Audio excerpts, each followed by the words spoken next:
साथियों, परसों मेरे पास एक मेल आया और फ़ोन भी किया मेरे चाहने वाले ने, मेरा सब्सक्राइबर भी है।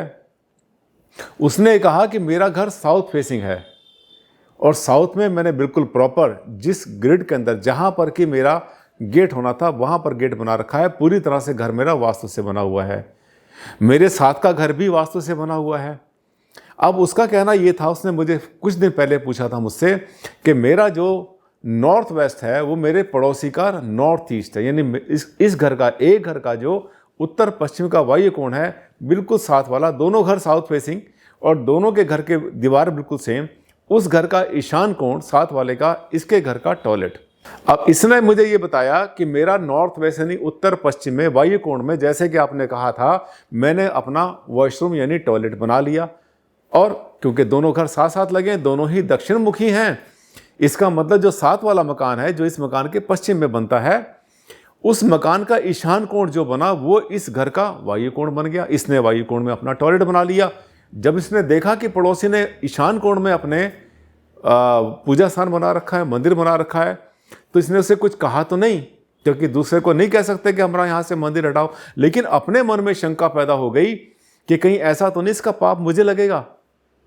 और मैंने इनको फिर रिमाइंड कराया, याद कराया कि देखो, मैंने एक वीडियो बनाया था बहुत पहले कि पड़ोसी के घर में क्या हो रहा है, वो कहाँ रहता है, उठता बैठता खाता पीता सोता है, या उसके घर का कोई भी कोण, जैसे हमारा घर अगर मान लिया, दो घर अगर साउथ फेसिंग दक्षिण मुखी बनेंगे, मेरे घर का जो नैऋत्य कोण बनेगा वो साथ वाले मकान का आग्नेय कोण बन जाएगा।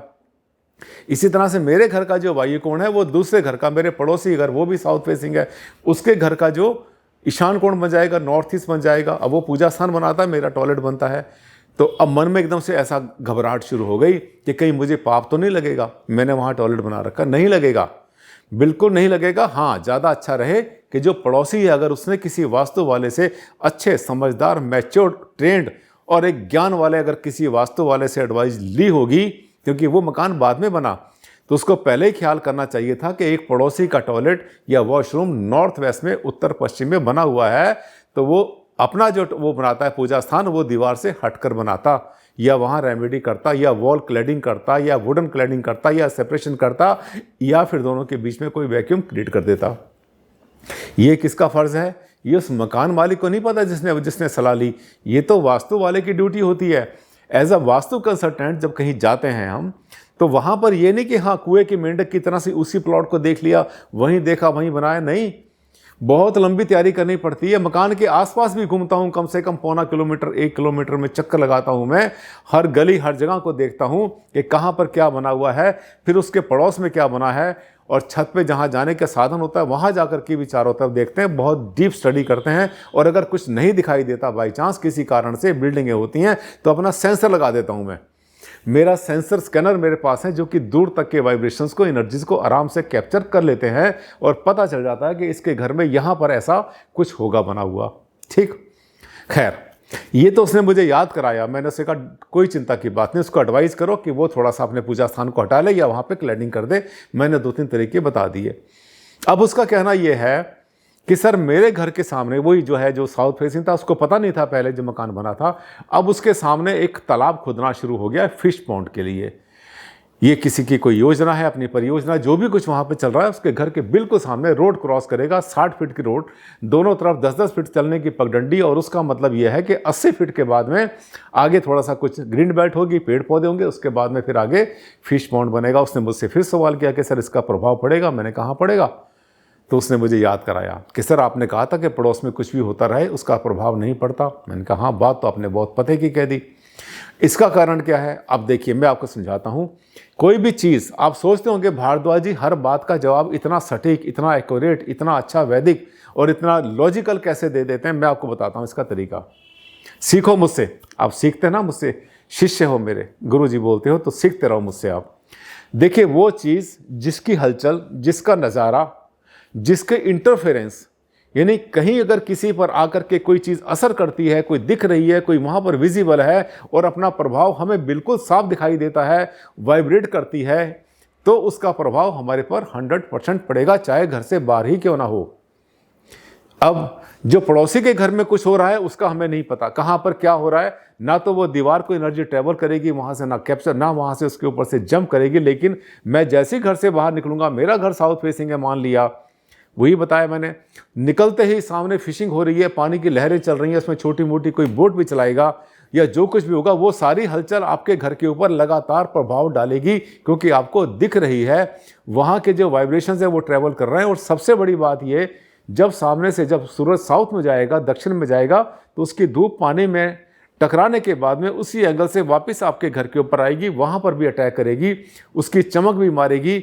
और ये जितनी भी चीज़ें हैं ये सब की सब हलचल की कैटेगरी में आती हैं, जबकि एक शांत पड़ी हुई कोई चीज़ जो कि पड़ोसी के घर में होती है वो आपके ऊपर कोई असर नहीं डालती। इस आशय की मैंने कई वीडियो, 6-7 वीडियो पहले भी डाली थी कि अगर आपका घर मान लिया पूर्वमुखी है, आपके पड़ोसी का घर भी पूर्वमुखी है, वो आपके उत्तर में रहता है मान लिया, इसका मतलब ये कि आपके घर का जो ईशान कोण होगा वो उस पड़ोसी का, जो दूसरा पड़ोसी है उसका आग्नेय कोण बन जाएगा। वहाँ पर वो भट्टी जलाए, वहाँ पे फर्नेस लगाए, खूब गर्म करे, आग जलाए, कुछ भी करे, और इधर दीवार जब दोनों के बीच में, तो आपका जो ईशान कोण बनेगा वहाँ पर आप पानी चलाएंगे तो वो अग्नि और पानी दोनों आपस में भिड़ंत नहीं करेंगे।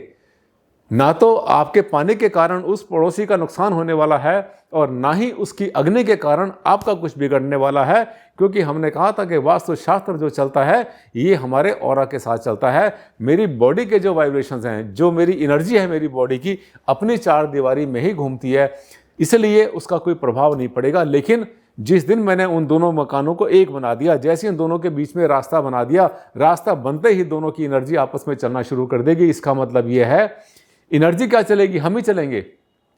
पड़ोसी मेरे घर में आएगा, मैं उसके घर में जाऊंगा, इसका मतलब दोनों के दोनों एंटिटी, यानी कि दोनों के दोनों जो है एक ही साम्राज्य बन गया और इसका प्रभाव एक दूसरे के ऊपर इंपैक्ट डालना शुरू कर देगा। इसीलिए बहुत बार हमसे लोग कहते हैं कि सर मेरा एक प्लॉट ऐसा, एक प्लॉट ऐसा, एक नेगेटिव एक पॉजिटिव है, क्या मैं दोनों के बीच में रास्ता निकाल लूँ अपनी गाड़ी के लिए? मैं मना करता हूँ। नहीं सर मैं 4 फुट का निकाल लूँ क्या पैदल के लिए? मैं उसको भी मना करता हूँ। फिर कहते हैं अच्छा सर ऐसा करते हैं 2 फीट का दरवाज़ा निकाल लेते हैं ताकि उसमें से जाना आना हमारा बना रहे, पूरा नहीं खोलता।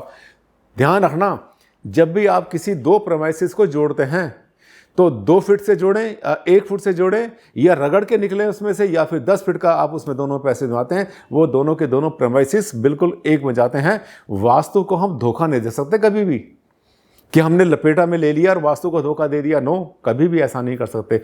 मैंने आज आपको बहुत गहरी 2-3 बातें बताई हैं, ये ध्यान रखना।